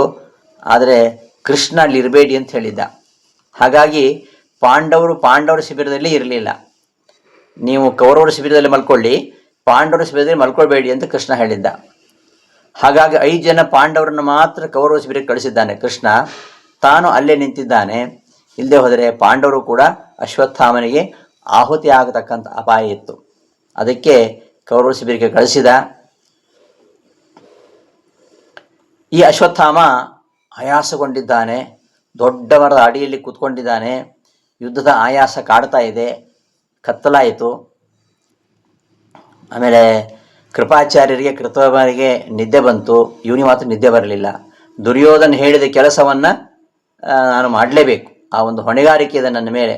ಅದರಿಂದ ಅಷ್ಟು ಮಾತ್ರ ಅಲ್ಲ, ನನ್ನ ಅಪ್ಪನನ್ನು ಈ ಅನ್ಯಾಯವಾಗಿ ಕೊಂದಿದ್ದಾರೆ, ದ್ರೋಣಾಚಾರ್ಯರನ್ನು ಅನ್ಯಾಯವಾಗಿ ಕೊಂದವರ ಮೇಲೆ ನಾನು ಸೇಡು ತೀರಿಸ್ಕೊಳ್ಬೇಕು ಅಂತ ಹೀಗೆ ಯೋಚನೆ ಮಾಡ್ತಾ ಇದ್ದ. ನಿದ್ದೆನೇ ಬರಲಿಲ್ಲ. ಅಷ್ಟೇ ಒಂದು ಘಟನೆ ನಡೆಯಿತು. ಅವ ಯಾವ ಮರದ ಕೆಳಗೆ ಕೂತ್ಕೊಂಡಿದ್ದ, ಆ ಮರದ ಮೇಲೆ ಕಾಗೆಗಳೆಲ್ಲ ಗೂಡು ಮಾಡಿದ್ದಾವೆ. ಕತ್ತಲಾದ ಮೇಲೆ ಪಾಪ ಕಾಗೆಗಳಿಗೆ ಕಣ್ಣು ಕಾಣಿಸೋದಿಲ್ಲ, ಗೂಬೆಗಳಿಗೆ ಕತ್ತಲಾದ ಮೇಲೆ ಕಣ್ಣು ಕಾಣಿಸೋದು. ಅಲ್ಲಿ ಒಂದು ಗೂಬೆ ಬಂದಿತ್ತು. ಅದು ಏನು ದ್ವೇಷ ಸಾಧನೆ ಬಂದಿತ್ತೋ ಗೊತ್ತಿಲ್ಲ. ಆ ಕಾಗೆಗಳನ್ನು ಕುಕ್ಕಿ ಕೊಲ್ಲಿಕ್ಕೆ ಪ್ರಾರಂಭ ಮಾಡಿತು. 100 ಕಾಗೆಗಳಿದ್ದರೂ ಕೂಡ ಒಂದು ಗೂಬೆಯನ್ನು ಎದುರಿಸಲಾಗದೆ ಎಲ್ಲ ಸತ್ತು ಉರುಳಿದವು. ಅಶ್ವತ್ಥಾಮನಿಗೆ ತಿಳಿಯಿತು, ಓಹೋ, ಇದೇ ಕೆಲಸ ನಾನು ಮಾಡಬೇಕು ಅಂತ. ಪಾಂಡವರ ಕಡೆ ಎಷ್ಟು ಜನ ಬೇಕಾದರೂ ಇರಲಿ, ಅವರು ನಿದ್ದೆ ಮಾಡಿದಾಗ ನಾನೊಬ್ಬನೇ ಅವರನ್ನು ಚಚ್ಚಿಕೊಳ್ಳಬಹುದು ಅಂತ ತನ್ನ ಸಮಸ್ಯೆ ಪರಿಹಾರ ಸಿಕ್ತು ಅಂತ ಅಂದ್ಕೊಂಡು ಮಲಗಿರ್ತಕ್ಕಂತಹ ಕೃತವರ್ಮನನ್ನು ಎಬ್ಬಿಸ್ಕೊಂಡು ಹೋಗ್ತಾನೆ. ನಾನೀಗ ಪಾಂಡವರ ಮೇಲೆ ಸೇಡು ತೀರಿಸ್ಕೊಳ್ಬೇಕು, ಅದಕ್ಕೊಂದು ಪರಿಹಾರ ಸಿಕ್ಕಿದೆ ನನಗೆ. ಗೂಬೆಯಿಂದ ನಾನು ಪಾಠ ಕಲಿತೆ. ಬೆಳಗಾಗುವುದರೊಳಗೆ ಆರಾಮವಾಗಿ ಯುದ್ಧದ ಯೋಚನೆ ಮರೆತು ಮಲಗಿದ್ದಾರಲ್ಲ, ಅವರನ್ನು ಚಚ್ಚಿಕೊಳ್ಳಬೇಕು, ಬೆಂಕಿ ಹಾಕಿ ಸುಟ್ಟುಬಿಡಬೇಕು ಅಂತ ಯೋಚನೆ ಮಾಡ್ತಾನೆ. ಅಲ್ಲಿ ಸೈನಿಕರಿದ್ದಾರೆ ಶಿಬಿರದಲ್ಲಿ. ದುಷ್ಟದ್ಯುಮ್ನ ಇದ್ದಾನೆ, ಅವನ ಸೋದರನಾಗಿರ್ತಕ್ಕಂಥ ಶಿಖಂಡಿ, ಯುಧಾಮನ್ಯು, ಉತ್ತಮೋಜಸ್ಸು ಎಲ್ಲ ಇದ್ದಾರೆ. ಜನಮೇಜಯ ಇದ್ದಾನೆ, ದೃಪದನ ಮಕ್ಕಳಿದ್ದಾರೆ, ದ್ರೌಪದಿಯ 5 ಮಕ್ಕಳು ಇದ್ದಾರೆ, ಪ್ರತಿವಿಂಧ್ಯ, ಸುತಸೋಮ, ಪುತ್ರಕೀರ್ತಿ, ಶತಾನೀಕ, ಶ್ರುತಕರ್ಮ ಇವರೆಲ್ಲ ಇದ್ದಾರೆ. ಅವ್ರನ್ನ ಅಲ್ಲಿ ಬಿಟ್ಟು ಪಾಂಡವ್ರನ್ನ ಮಾತ್ರ ಆ ಕಡೆ ಕರ್ಕೊಂಡು ಹೋಗಿದ್ದ ಕೃಷ್ಣ. ಪ್ರತಿವಿಂಧ್ಯ ಧರ್ಮರಾಜನ ಮಗ, ಸುತಸೋಮ ಭೀಮಸೇನನ ಮಗ, ಶ್ರುತಕೀರ್ತಿ ಅರ್ಜುನನ ಮಗ, ಶತಾನಿಕ ನಕುಲನ ಮಗ, ಶ್ರುತಕರ್ಮ ಸಹದೇವನ ಮಗ. ಹೀಗೆ ಇವರೆಲ್ಲ ಉಪಪಾಂಡವರು. ಪಾಂಚಾಲದ ಅನೇಕ ವೀರರು ಜೊತೆಗಿದ್ದಾರೆ, ಸೈನಿಕರು ಇದ್ದಾರೆ, ಅವರ ಶುಶ್ರೂಷೆಗೆ ದಾಸದಾಸಿಯರಿದ್ದಾರೆ. ಒಂದೇ ಶಿಬಿರದಲ್ಲಿ ಇಷ್ಟು ಜನ ಇದ್ದಾರೆ, ಎಲ್ಲ ನಿದ್ರೆಯಲ್ಲಿದ್ದಾರೆ. ಆ ಕಣ್ಣು ಕಾಣದ ನೂರಾರು ಕಾಗೆಗಳನ್ನು ಒಂದು ಗೂಬೆ ಕೊಲ್ಲಬಹುದಾದರೆ ಯುದ್ಧ ಮಾಡದೆ ಹಾಯಾಗಿ ಮಲಗಿರ್ತಕ್ಕಂತಹ ಇಡೀ ಪಾಂಡವರ ಪಡೆಯನ್ನು ನಾನು ಒಬ್ಬನೇ ಬೆಂಕಿ ಹಾಕಿ ಕೊಚ್ಚಿ ಹಾಕ್ಕೊಳ್ಳಬಾರದು ಅಂತ ಅಶ್ವತ್ಥಾಮ ಯೋಚನೆ ಮಾಡ್ತಾನೆ. ಮಲಗಿದಾಕೊಳ್ಳುವ ಇದು ಸೌಪ್ತಿಕ ಪರ್ವದಲ್ಲಿ ಬರ್ತಕ್ಕಂಥ ಕಥೆ ಇದು ಅಂತ ಎದ್ದು ನಿಂತ್ಕೊಂಡ. ಕೃಪಾಚಾರ್ಯರು ಹೇಳ್ತಾರೆ, ಅಪ್ಪ ಇದು ಒಳ್ಳೆ ಬುದ್ಧಿ ಅಲ್ಲ. ಮಲಗಿದ್ದವರನ್ನು ನಿರಪರಾಧಿಗಳು, ಒಂದೋ ಪಾಂಡವರ ಮಕ್ಕಳು ನಿರಪರಾಧಿಗಳು, ಮೇಲಾಗಿ ಮಲಗಿದವರನ್ನು ಕೊಲ್ಲಬಾರದು. ದಾಸಿಯರು, ಮಕ್ಕಳು, ಹೆಣ್ಮಕ್ಕಳು ಎಲ್ಲ ಇದ್ದಾರೆ. ಅಂಥವರ ಕಗ್ಗೊಲೆಗಿಂತ ದೊಡ್ಡ ಪಾತಕ ಇಲ್ಲ, ಅದು ಮಹಾಪಾತಕ. ಅದಕ್ಕೆ ಅಶ್ವತ್ಥಾಮ ಉತ್ತರ ಕೊಟ್ಟ, ನನ್ನ ಅಪ್ಪದನ್ನು ಕೊಂದವರ ಮೇಲೆ ಸೇಡು ತೀರಿಸ್ಕೋಬೇಕು. ನನಗೆ ಈ ಸೇಡು ತೀರಿಸೋಕ್ಕೋಸ್ಕರ ನಾನು ಏನು ಬೇಕಾದರೂ ಮಾಡಲಿಕ್ಕೆ ಸಿದ್ಧ. ಅದನ್ನು ನಾನು ಮಾಡಿದ್ದರಿಂದ ನನಗೆ ಯಾವ ನರಕ ಬೇಕಾದರೂ ಬರಲಿ, ಯಾವ ಜನ್ಮ ಬೇಕಾದರೂ ಬರಲಿ, ನಾ ಸೇಡು ತೀರಿಸ್ಕೊಂಡೇ ಸಿದ್ಧ ಅಂತ ಸಿದ್ಧನಾದ. ಇಷ್ಟಕ್ಕೆಲ್ಲ ಕಾರಣ ಕಾಮಾತ್ ಕ್ರೋಧೋಭಿ ಜಾಯತೆ ಅಂತ. ಇಷ್ಟೆಲ್ಲ ಸಂಹಾರ ಮಾಡಿ ತಾನು ಭಾನುಮತಿಯೊಂದಿಗೆ ಸೇರಿ ಕೌರವರ ಸಂತಾನ ಬೆಳೆಸಬೇಕು ಅಂತ. ಅಂತೂ ಸಾಕಷ್ಟು ಬುದ್ಧಿ ಹೇಳಿದರು. ಕೃತವರ್ಮ, ಕೃಪಾಚಾರ್ಯ ಇಬ್ಬರು ಬುದ್ಧಿವಾದ ಹೇಳಿದರು. ಆದರೆ ಅಶ್ವತ್ಥಾಮನ ಅಚಲ ನಿರ್ಧಾರ ಬದಲಾಗಲಿಲ್ಲ. ನನಗೆ ಯಾರ ಬುದ್ಧಿವಾದವೂ ಅಗತ್ಯ ಇಲ್ಲ. ನನಗೆ ಬೆಂಬಲ ಕೊಡಬೇಕೆಂದಿದ್ರೆ ಬನ್ನಿ, ನಿಮ್ಮ ಇಷ್ಟ, ನನ್ನ ಮಾತು ತಡಿಬೇಡಿ ಅಂತ ಹೊರಟೇ ಬಿಟ್ಟ. ಕೊನೆಗೆ ಆ ಪಾಂಡವರ ವಂಶವನ್ನು ನಿರ್ವಂಶ ಮಾಡೋದರಲ್ಲಿ ಕೃಪಾಚಾರ್ಯರು ಕೂಡ ನೆರವಾಗ್ತಾರೆ. ನೋಡಿ, ಮೋಹ, ತಂಗಿ ಮಗ ಅಲ್ಲ ಇವನು. ಮೋಹದ ಆವರಣ ಎಷ್ಟು ಭಯಾನಕ. ಬಂದ ಶಿಬಿರಕ್ಕೆ ಪಾಂಡವರಿಲ್ಲ ಅಂತ ಗೊತ್ತಾಯಿತು, ಕೃಷ್ಣ ಇಲ್ಲ ಅಂತ ಗೊತ್ತಾಯಿತು. ಅಶ್ವತ್ಥಾಮನಿಗೆ ಇನ್ನೂ ಧೈರ್ಯ ಬಂತು. ಅವರಿಗೆ ಬೇಕಾದ್ದು ಪಾಂಡವರ ಮಕ್ಕಳು, ಪಾಂಡವರಲ್ಲ. ಅಷ್ಟೊತ್ತಿಗೆ ಒಂದು ವಿಚಿತ್ರವಾದ ಪ್ರಸಂಗ ನಡೆಯುತ್ತೆ. ಶಿಬಿರದ ದ್ವಾರದಲ್ಲಿ ಒಂದು ಬೃಹದ್ ರೂಪ ಕಾಣಿಸ್ಕೊಳ್ತಂತೆ. ಅದು ಯಾರು ಅಂತ ಯಾರೂ ಹೇಳೋದಿಲ್ಲ. ಮಹಾಭಾರತದಲ್ಲಿ ಅದರ ವಿವರ ನೋಡಿದರೆ ಶಿವ ಅಂತ ಅನಿಸುತ್ತೆ. ಒಂದು ಶಿವನ ರೂಪ ಮತ್ತೊಂದು ವಿಷ್ಣುವಿನ ರೂಪ. ಈ ಎರಡು ರೂಪಗಳಿಗೆ ಒಂದು ಸ್ಪರ್ಧೆ ಇದ್ದಾಗ ಕಾಣುತ್ತೆ. ಶಿವ ಇಡೀ ಶಿಬಿರವನ್ನು ವ್ಯಾಪಿಸಿ ಬೃಹದ್ ರೂಪದಲ್ಲಿ ನಿಂತ್ಕೊಂಡಿದ್ದಾನೆ. ಶಿಬಿರದ ಒಳಗೆ ಹೋಲಿಕೆ ಬಿಡುವುದಿಲ್ಲ ಅಂತ ಶಿವ ನಿಂತ್ಕೊಂಡಿದ್ದಾನೆ. ಶಿವನ ಹಿಂದೆ ಎಲ್ಲಿ ನೋಡಿದರೂ ಏನೂ ಕಾಣುವುದಿಲ್ಲ, ಅಲ್ಲೆಲ್ಲ ಹೃಷಿಕೇಶನ ರೂಪಗಳು. ಅಶ್ವತ್ಥಾಮ ಹೇಳಿದ, ಬಾಗಿಬಿಟ್ಟು ಸರಿ ಅಂದ. ನಾನು ಬಿಡುವುದಿಲ್ಲ ಅಂದ. ನಾನು ಪಾಂಡವ ರಕ್ಷೆಗೆ ಬಂದಿದ್ದೇನೆ ಅಂತ ಹೇಳ್ತದ್ದು ದಿವ್ಯ ರೂಪ. ಅಶ್ವತ್ಥಾಮನಿಗೂ ಶಿವನಿಗೂ ಯುದ್ಧ ಆಯಿತು. ಅರ್ಜುನಿಗೂ ಶಿವನಿಗೂ ಹಿಂದೆ ಯುದ್ಧ ಆಗಿತ್ತು. ಆ ಥರ ಅಶ್ವತ್ಥಾಮ ಯಾವ ಬಾಣ ಬಿಟ್ಟರೂ ಶಿವ ನುಂಗಿಬಿಡ್ತಾ ಇದ್ದ. ಆ ಪಾಶುಪತಾಸ್ತ್ರ ಪ್ರಸಂಗದಲ್ಲಿ ಅಶ್ವತ್ಥಾಮ ಗಾಬರಿ ಆಗ್ತಾ ಇದ್ದಾನೆ. ಗಾಬರಿಯಿಂದ ಸ್ತೋತ್ರ ಮಾಡಲಿಕ್ಕೆ ಪ್ರಾರಂಭ ಮಾಡ್ತಾನೆ. ಸ್ತೋತ್ರ ಮಾಡಿದಾಗ ಶಿವ ಎಲ್ಲ ಆಯುಧಗಳನ್ನು ಮರಳಿ ಕೊಟ್ಟನಂತೆ. ತಗೋ ನಿನ್ನ ಆಯುಧ, ಇಷ್ಟು ಸಮಯ ನಾನು ಕಾಯಬೇಕಿತ್ತು, ಇದು ಭಗವಂತನ ವ್ಯವಸ್ಥೆ ಅಂತ. ಪಾಂಡವರ ಸೇನೆಯ ರಕ್ಷಣೆ ನನ್ನ ಜವಾಬ್ದಾರಿ ಮುಗೀತು, ಇನ್ನು ನಿನಗೆ ಹೊಣೆಗಾರಿಕೆ ಹಸ್ತಾಂತರ ಅಂತ ಶಿವನ ರೂಪಗಳು, ಆ ನಾರಾಯಣನ ರೂಪಗಳು ಅದೃಶ್ಯವಾದುವಂತೆ. ಆಮೇಲೆ ಅಶ್ವತ್ಥಾಮ ಒಳಗೆ ಹೋದಾಗ ಧ್ಯಾನ ಮಾಡ್ತಾ ಕೂತ್ಕೊಂಡಿದ್ದ ದೃಷ್ಟದ್ಯುಮ್ನ. ಅವನ ತಲೆಯನ್ನು ಕಡಿದು ಬಿಡ್ತಾನೆ ಇವನು. ದೃಷ್ಟದ್ಯುಮ್ನಿಗೆ ಎಚ್ಚರ ಆಗತ್ತೆ. ಆಗ ಮೊದಲು ಹೋಗಿ ಕಾಲೆತ್ತಿ ತುಳಿತಾನೆ. ಆಗ ಅವನಿಗೆ ಎಚ್ಚರ ಆಯಿತು.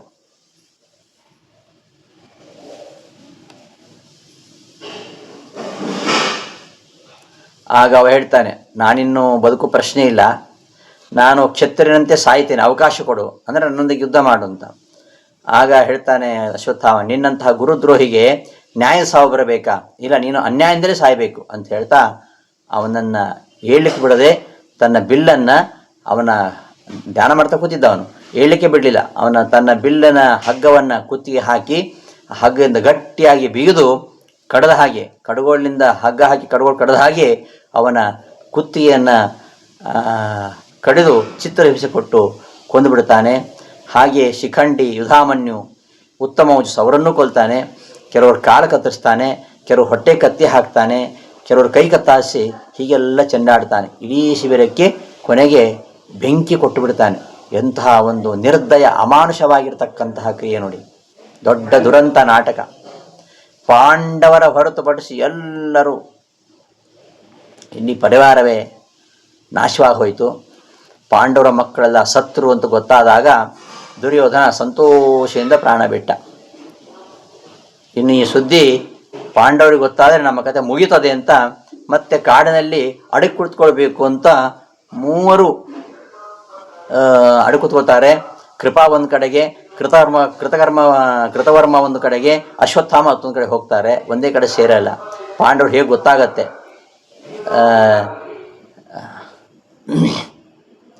ಆ ವಿಷಯ ಗೊತ್ತಾಯಿತು. ದೃಷ್ಟದ್ಯುಮ್ನ ತಲೆ ಕಡಿದಂತಹ ವಿಚಾರ ಸಾರಥಿಯಿಂದ ಗೊತ್ತಾಗತ್ತೆ. ಅವ ಹೇಳ್ತಾನೆ,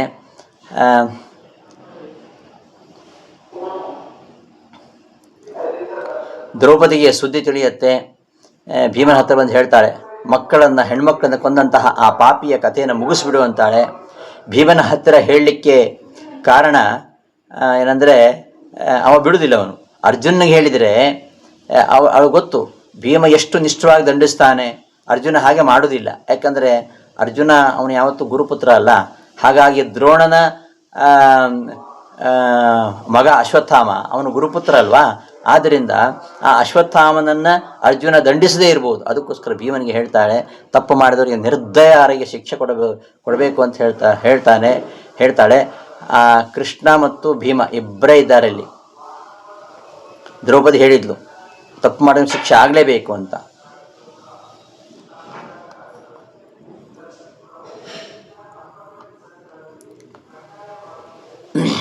ಕೂಡಲೇ ರಥದಲ್ಲಿ ಕುಳಿತು ಹೊರಟೇ ಬಿಟ್ಟ ಭೀಮ. ಧರ್ಮರಾಜನಿಗೆ ಹೇಳಲಿಲ್ಲ, ಅರ್ಜುನಿಗೆ ಹೇಳಲಿಲ್ಲ. ನಕುಲನನ್ನು ಎಬ್ಬಿಸಿದ, ರಥ ಸಜ್ಜು ಮಾಡಲಿಕ್ಕೆ ಹೇಳಿದ, ಹೊಡಿಗಾಡಿಯಿಂದ ವೇಗವಾಗಿ ರಥವನ್ನೇರಿ ಸಾಗಿದ. ಕೃಷ್ಣ ಧರ್ಮರಾಜನ ಎಚ್ಚರಿಸ್ತಾನೆ, ನೋಡಯ್ಯ ಭೀಮ ಹೊರಟು ಬಿಟ್ಟ, ಯಾರಲ್ಲಿ ಹೇಳಿದೆ ಒಬ್ಬನೇ ಹೋಗಿದ್ದಾನೆ,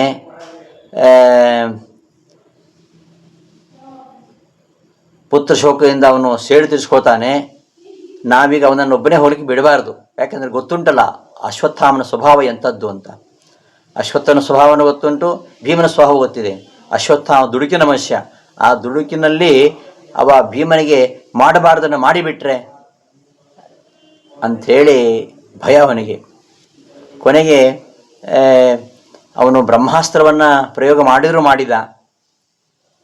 ಆಗ ಆ ಬ್ರಹ್ಮಾಸ್ತ್ರವನ್ನು ತಡಿತಕ್ಕಂತಹ ಶಕ್ತಿ ಭೀಮಸೇನ ದೇವರಿಗೆ ಇದ್ದರೂ ಕೂಡ ಅವರು ಪ್ರತಿಪ್ರಯೋಗ ಮಾಡಲ್ಲ.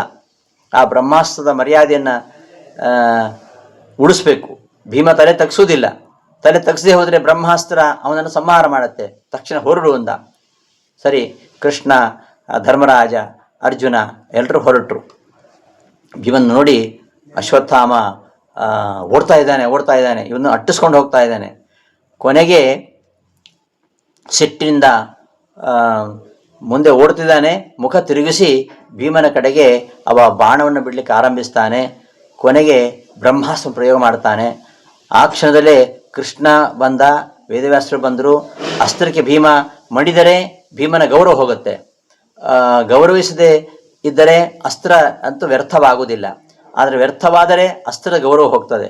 ಹಾಗಾಗಿ ಈ ಇಬ್ಬರು ಕೃಷ್ಣ, ವಾಸಿಷ್ಠ ಕೃಷ್ಣ, ಯಾದವ ಕೃಷ್ಣ ಇಬ್ಬರು ಬರ್ತಾರೆ.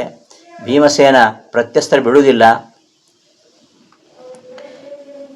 ಭೀಮನ ಮೇಲೆ ಮಾತ್ರ ಅಲ್ಲ, ಪಾಂಡವರ ಸಂತತಿಯಲ್ಲಿ ಯಾರ್ಯಾರು ಉಳಿದಿದ್ದಾರೆ ಅವರೆಲ್ಲ ನಾಶವಾಗಲಿ ಅಂತ ಅನುಸಂಧಾನ ಮಾಡಿ ಅಶ್ವತ್ಥಾಮ ಬ್ರಹ್ಮಾಸ್ತ್ರ ಪ್ರಯೋಗ ಮಾಡಿದ್ದಾನೆ.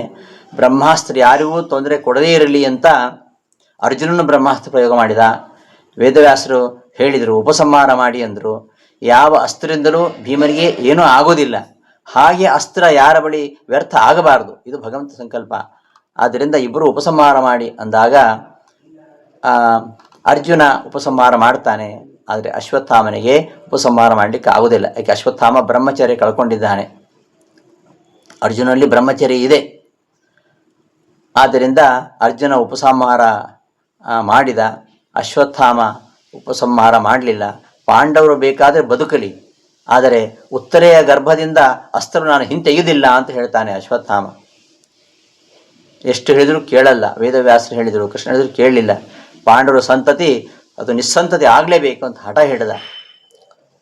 ಆಗ ದುರ್ಮತೆ ಪಶ್ಯಮೇ ವೀರ್ಯಂ ಯತ್ತೇ ಶಕ್ಯಂ ಕುರುಶ್ವತತ್ ಉಜ್ಜೀವಯಾಮ್ಯಹಂ ಗರ್ಭಂ ಯತ್ತತಃ ಶಕ್ತಿತೋಪಿ ತೇ. ಕೃಷ್ಣ ಹೇಳಿದ, ಆಯ್ತಪ್ಪ, ಅಶ್ವತ್ಥಾಮ ಶಕ್ತಿ ದೊಡ್ಡದೋ ಕೃಷ್ಣ ಶಕ್ತಿ ದೊಡ್ಡದೋ ಜಗತ್ತಿಗೆ ಗೊತ್ತಾಗಲಿ, ನೀನು ಸಾಯಿಸು, ನಾನನ್ನು ಬದುಕಿಸ್ತೇನೆ ಅಂತ. ಪಾಂಡವರ ಸಂತತಿ ಈ ದೇಶವನ್ನು ಆಳಬಾರದು ನಿನ್ನ ಸಂಕಲ್ಪವಾಗಿದ್ದರೆ ಪಾಂಡವರ ಸಂತತಿಯೇ ಈ ದೇಶವನ್ನು 2000 ವರ್ಷ ಕಾಲ ಆಳಬೇಕು, ಇದು ನನ್ನ ಸಂಕಲ್ಪ ಅಂಥೇಳಿ ಪಾಂಡು ಸಂತತಿ ನಾಶವಾಗದೇ ಇರಲಿ ಅಂತ ಕೃಷ್ಣ ಹೇಳ್ತಾನೆ. ಆದರೂ ಕೊನೆಗೆ ಅವನಿಗೆ ಅಶ್ವತ್ಥಾಮನಿಗೆ ಆಯಿತು, ಪಾಂಡು ಸಂತತಿ ನಾಶವಾಗದೇ ಇರಲಿ ಅಂತ ಬುದ್ಧಿ ಬರಲಿಲ್ಲ ಅವನಿಗೆ. ಅದರ ಪರಿಣಾಮವಾಗಿ ಉತ್ತರೆ ಮೃತ ಶಿಶುವನ್ನು ಹಡಿತಾಳೆ. ಮುಂದೆ ಆ ಕೃಷ್ಣ ಬದುಕಿಸ್ತಾನೆ. ಅದಕ್ಕೆ ಅದು ಪರೀಕ್ಷಿತ್, ವಿಷ್ಣುರಾತ ಅಂತ ಹೆಸರು.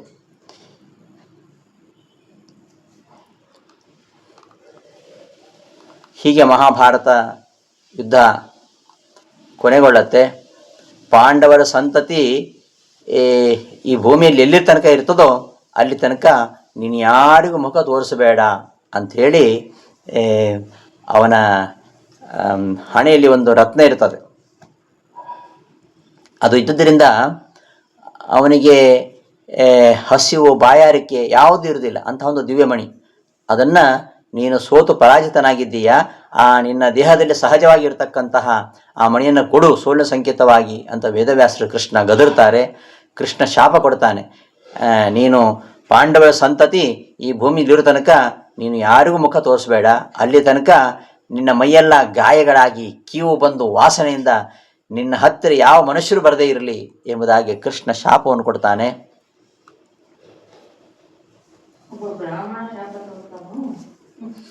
ಹೀಗೆ ಕುರುಕ್ಷೇತ್ರ ಯುದ್ಧ ಕೊನೆಗೊಳ್ಳುತ್ತೆ. ಈ ಎಲ್ಲ ವಿಚಾರವನ್ನು ಇಲ್ಲಿ ಒಂದು ಮಾತಿನಲ್ಲಿ ಹೇಳ್ತಾ ಇದ್ದಾರೆ. ಧಾರ್ತರಾಷ್ಟ್ರಾನ್ ಬಹಿತಿಲೀಲೋ ವಿನಾಶ ವಿಶ್ವಾನ್ ಪರಯಾಶ್ರಿಯಾಭ. ಎಲ್ಲ ಧಾರ್ತರಾಷ್ಟ್ರನ್ನ, ಧೃತರಾಷ್ಟ್ರನ ಮಕ್ಕಳು ಕೌರವರು ಎಂಥವರವರು? ಅಧೀರಾನ್, ಭೀಮನಿಂದ ಪ್ರತಾಪದಿಂದ ಧೈರ್ಯ ಕಳ್ಕೊಂಡ್ಬಿಟ್ಟಿದ್ದಾರೆ.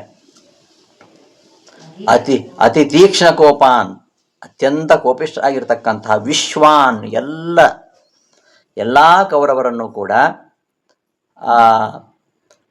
ಕಾಡ್ಗಿಚ್ಚು, ಕಾಡಿನಲ್ಲಿ ಹೊತ್ತಂತಹ ಕಾಡ್ಗಿಚ್ಚು, ಕೆಂಪು ಕೊಕ್ಕು ಕಾಲಿರ್ತಕ್ಕಂತಹ ಹಂಸಗಳು, ಅವುಗಳನ್ನು ನಾಶ ಮಾಡಿ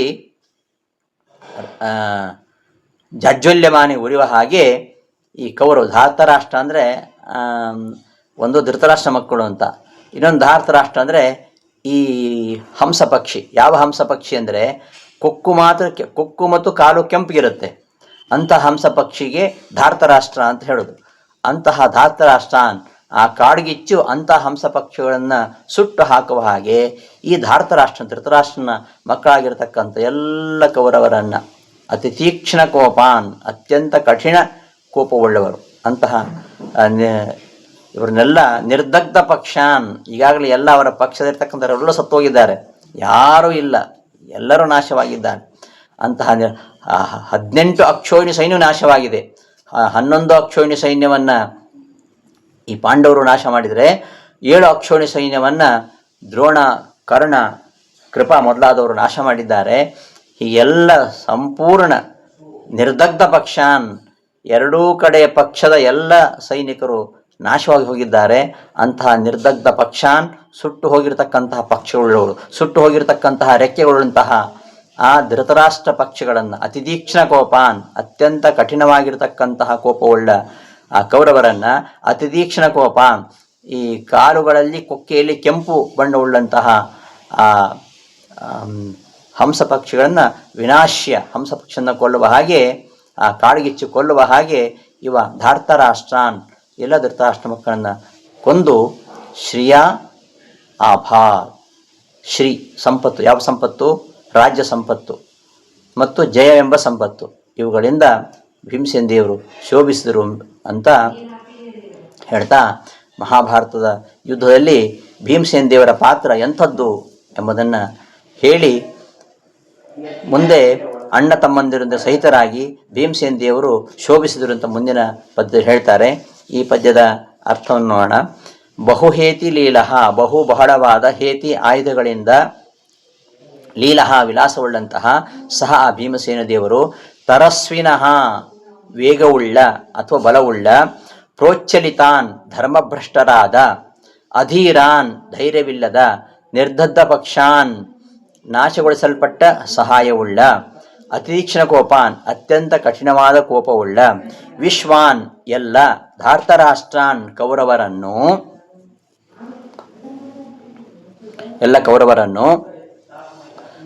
ಕಾಡ್ಗಿಚ್ಚು, ಬಹುಹೇತಿ ಲೀಲಹ ತನ್ನ ಬಹಳವಾದ ಜ್ವಾಲೆಯಿಂದ ವಿಲಾಸವುಳ್ಳ, ತರಸ್ವಿನಃ ವೇಗವಾಗಿ ಹಾರುತ್ತಿರುವ, ಪ್ರೋಚ್ಚಲಿತಾಂ ತಮ್ಮ ಗೂಡಿನಿಂದ ಹೊರಟಿರುವ, ನಿರ್ದಗ್ಧ ಪಕ್ಷಾನ್ ಸುಟ್ಟು ಹೋಗಿರತಕ್ಕಂತಹ ರೆಕ್ಕೆಗಳುಳ್ಳ, ಅತಿತೀಕ್ಷ್ಣ ಕೋಪಾನ್ ಕೊಕ್ಕೆ ಹಾಗೂ ಕಾಲುಗಳಲ್ಲಿ ಕೆಂಪು ಭಾಗವುಳ್ಳಂತಹ, ವಿಶ್ವಾನ್ ಎಲ್ಲ, ಧಾರ್ತರಾಷ್ಟ್ರಾನ್ ಆ ಹಂಸಗಳನ್ನು ಕೊಲ್ಲುವ ಹಾಗೆ, ನಾಶ ಮಾಡುವ ಹಾಗೆ, ವಿನಾಶ್ಯ ಕೊಂದು, ಪರಯಾಶ್ರಿಯ ಹೆಚ್ಚಾದ ರಾಜ್ಯ ಸಂಪತ್ತಿನಿಂದ, ಜಯ ಸಂಪತ್ತಿನಿಂದ, ಆಭಾತ್ ಅವರು ಪ್ರಕಾಶಿಸಿದರು. ಇನ್ನೊಮ್ಮೆ ಹೇಳ್ತೇನೆ. ಬಹುಹೇತಿ ಲೀಲಹ ಬಹು ಬಹಳವಾದ, ಹೇತಿ ಆಯುಧಗಳಿಂದ, ಲೀಲಹ ವಿಲಾಸವುಳ್ಳ, ಸಹ ಆ ಭೀಮಸೇನ ದೇವರು, ತರಸ್ವಿನಃ ವೇಗವುಳ್ಳ ಅಥವಾ ಬಲವುಳ್ಳ, ಪ್ರೋಚ್ಚಲಿತಾನ್ ಧರ್ಮಭ್ರಷ್ಟರಾದ, ಅಧೀರಾಂ ಧೈರ್ಯವಿಲ್ಲದ, ನಿರ್ದಗ್ಧ ಪಕ್ಷಾನ್ ನಾಶಗೊಳಿಸಲ್ಪಟ್ಟ ಸಹಾಯಕರುಳ್ಳ, ಅತಿತೀಕ್ಷ್ಣ ಕೋಪಾನ್ ಅತ್ಯಂತ ಕಠಿಣ ಕೋಪವುಳ್ಳ, ವಿಶ್ವಾನ್ ಧಾರ್ತರಾಷ್ಟ್ರಾನ್ ಎಲ್ಲ ಕೌರವರನ್ನು ಕಾಡ್ಗಿಚ್ಚು, ಬಹುಹೇತಿ ಲೀಲಹ ಬಹಳ ಜ್ವಾಲೆಯಿಂದ ವಿಲಾಸವುಳ್ಳ ಕಾಡ್ಗಿಚ್ಚು, ತರಸ್ವಿನಃ ವೇಗವಾಗಿ ಹೋಗುತ್ತಿರುವ, ಪ್ರೋಚ್ಚಲಿತಾನ್ ತಮ್ಮ ಗೂಡಿನಿಂದ ಹೊರಟಿರುವ, ಅಧೀರಾನ್ ಧೈರ್ಯವಿಲ್ಲದ, ನಿರ್ದಗ್ಧ ಪಕ್ಷಾನ್ ಸುಟ್ಟು ಹೋಗಲ್ಪಟ್ಟ ರೆಕ್ಕೆಗಳುಳ್ಳ, ಅತಿತೀಕ್ಷ್ಣ ಕೋಪಾನ್ ಕಾಲು ಹಾಗೂ ಕೊಕ್ಕೆಯಲ್ಲಿ ಕೆಂಪು ಭಾಗವುಳ್ಳ, ಧಾರ್ತರಾಷ್ಟ್ರಾನ್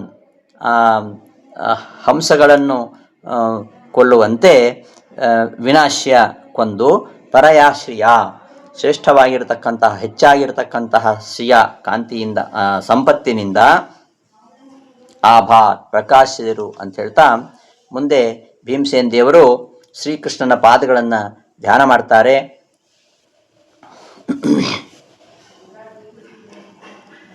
ಹಂಸವು ಕಮಲಗಳಲ್ಲಿ ಆಸಕ್ತವಾಗಿರುವಂತೆ ದ್ರೌಪದಿಯ ಲಾಲನೆ ಪೋಷಣೆಯಲ್ಲಿ ನಿರತರಾಗ್ತಾರೆ. ಸೂರ್ಯನು ತಾವರೆ ಹೂವನ್ನು ಅರಳಿಸುವಂತೆ ಪ್ರಜೆಗಳನ್ನು ಧರ್ಮದಿಂದ ಕಾಪಾಡಿ ಸಂತೋಷಗೊಳಿಸ್ತಾರೆ. ಇಂತಹ ಭೀಮಸೇನ ದೇವರು ರಾಜ್ಯದಲ್ಲಿ ಅಣ್ಣ ತಮ್ಮಂದಿರೊಂದಿಗೆ ಸುಖವಾಗಿದ್ದರು ಎಂಬ ವಿಚಾರವನ್ನು ಮುಂದಿನ ಶ್ಲೋಕದಲ್ಲಿ ಪದ್ಯದಲ್ಲಿ ಹೇಳ್ತಾ ಇದ್ದಾರೆ. ಕೃಷ್ಣಾಂಘ್ರಿ ಪಂಕೇರುಹ ಭೃಂಗರಾಜ, ಕೃಷ್ಣಾಮುಖಾಂಬೋರ್ಹು ಹಂಸರಾಜ, ಪ್ರಜಾಸರೋಜಾವಲಿ ರಶ್ಮಿರಾಜ, ಸಸೋದರೋ ರಾಜತ ವೀರರಾಜ. ಕೃಷ್ಣಾಂಘ್ರಿ ಪಂಕೇರುಹ ಭೃಂಗರಾಜ, ಕೃಷ್ಣನ ಅಂಘ್ರಿ ಪಾದಗಳೆಂಬ, ಪಂಕೇರುಹ ಕಮಲಗಳಿಗೆ, ಭೃಂಗರಾಜ ಶ್ರೇಷ್ಠ ದುಂಬಿಗಳಿಂದಿರ್ತಕ್ಕಂಥವ್ರು. ದುಂಬಿ ಹೇಗೆ ಯಾವಾಗಲೂ ಕಮಲಗಳಲ್ಲಿ ವಿಹರಿಸ್ತಾ ಇರ್ತದೋ ಹಾಗೆ ಶ್ರೀಕೃಷ್ಣನ ಪಾದ ಕಮಲಗಳಲ್ಲಿಯೇ ಯಾವಾಗಲೂ ವಿಹಾರ ಮಾಡ್ತಕ್ಕಂಥವರು ಭೀಮಸೇನ ದೇವರು. ಅಂತಹ ಕೃಷ್ಣಾಂಗ್ರಿ ಪಂಕೇರುಹ ಭೃಂಗರಾಜ. ಆಮೇಲೆ ಕೃಷ್ಣಾಮುಖಾಂಬರ್ಹು ಹಂಸರಾಜ. ಕೃಷ್ಣ ಅಂದರೆ ದ್ರೌಪದಿಯ ಮುಖವೆಂಬ ಅಂಬೋರುಹ.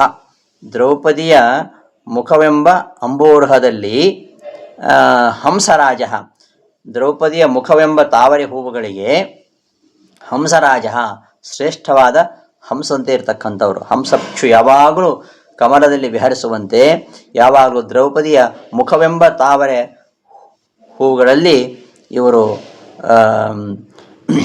ವಿಹಾರ ಮಾಡ್ತಕ್ಕಂಥವರು. ಪ್ರಜಾ ಸರೋಜಾವಲಿ ರಶ್ಮಿರಾಜ, ಪ್ರಜೆಗಳೆಂಬ ಸರೋಜಾವಲಿ, ಪ್ರಜೆಗಳೆಂಬ ತಾವರೆ ಹೂವುಗಳ ಸಮೂಹಕ್ಕೆ ರಶ್ಮಿರಾಜ.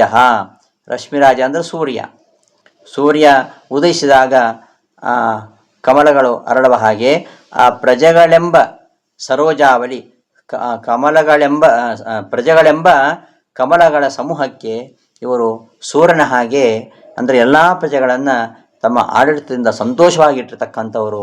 ಅಂತಹ ವೀರರಾಜ, ವೀರಶ್ರೇಷ್ಠರಾಗಿರ್ತಕ್ಕಂಥ ಭೀಮಸೇನ ದೇವರು ಸಸೋದರ ಅಣ್ಣ ತಮ್ಮಂದಿರಿಂದ ಸಹಿತರಾಗಿ ಅರಾಜತ ಪ್ರಕಾಶಿಸಿದರು ಅಂತ ಈ ಪದ್ಯದಲ್ಲಿ ಹೇಳ್ತಾ ಇದ್ದಾರೆ. ಇನ್ನೊಮ್ಮೆ ಅರ್ಥವನ್ನು ಹೇಳ್ತೀನಿ ನೋಡಿ. ಕೃಷ್ಣಾಂಗ್ರಿ ಪಂಕೇರುಹ ಭೃಂಗರಾಜ, ಕೃಷ್ಣ ಶ್ರೀಕೃಷ್ಣನ ಅಂಗ್ರಿ ಪಾದಗಳೆಂಬ ಪಂಕೇರುಹ ಕಮಲಗಳಲ್ಲಿ ಭೃಂಗರಾಜ ದುಂಬಿಯಂತೆ ಇರತಕ್ಕಂತಹ, ಕೃಷ್ಣಾಮುಖಾಂಬೋರುಹ ಹಂಸರಾಜ, ಕೃಷ್ಣ ದ್ರೌಪದಿಯ ಮುಖವೆಂಬ ಅಂಬೋರುಹ ತಾವರೆಗಳಲ್ಲಿ ಕಮಲಗಳಲ್ಲಿ ಹಂಸರಾಜ ಹಂಸ ಪಕ್ಷಿಯಂತೆ ವಿಹಾರ ಮಾಡತಕ್ಕಂತಹ, ಪ್ರಜಾ ಸರೋಜಾವಲಿ ರಶ್ಮಿರಾಜ ಪ್ರಜೆಗಳ ಸರೋಜ ಪ್ರಜೆಗಳೆಂಬ ಸರೋಜಾವಲಿ ಕಮಲಗಳ ಗುಂಪಿಗೆ ಅರ್ಥಾತ್ ಎಲ್ಲ ಪ್ರಜೆಗಳಿಗೂ ರಶ್ಮಿರಾಜ ಸೂರ್ಯನಂತೆ ಎಲ್ಲ ಪ್ರಜೆಗಳನ್ನು ಕೂಡ ಸಂತೋಷಪಡಿಸ್ತಕ್ಕಂಥವರಾದ ಸಸೋದರ ಸೋದರಿಂದ ಸಹಿತರಾಗಿರ್ತಕ್ಕಂತಹ ಭೀಮಸೇನ ದೇವರು ವೀರರಾಜ, ವೀರ ಶ್ರೇಷ್ಠರಿಗೆ ರಾಜರ ಹಾಗೆ ಅರ್ಥಾತ್ ವೀರಶ್ರೇಷ್ಠರಾಗಿರ್ತಕ್ಕಂತಹ ಭೀಮಸೇನ ದೇವರು ಸೋದರರಿಂದ ಸಹಿತರಾಗಿ ಅರಾಜತ ವಿರಾಜಿಸಿದರು, ಬಹುಕಾಲ ಪ್ರಜೆಗಳನ್ನು ಸಂತೋಷಪಡಿಸ್ತಾ ರಾಜ್ಯವಾಡಿದರು ಎಂಬ ವಿಚಾರವನ್ನು ಈ ಒಂದು ಶ್ಲೋಕದಲ್ಲಿ ಹೇಳ್ತಾರೆ ಅಂತ ಹೇಳ್ತಾ ಈ ದಿನದ ಪಾಠವನ್ನು ಸಮಾಪ್ತಿಗೊಳಿಸ್ತೇನೆ. ಶ್ರೀಕೃಷ್ಣ ಅರ್ಪಣಮಸ್ತು. ಧನ್ಯವಾದಗಳು.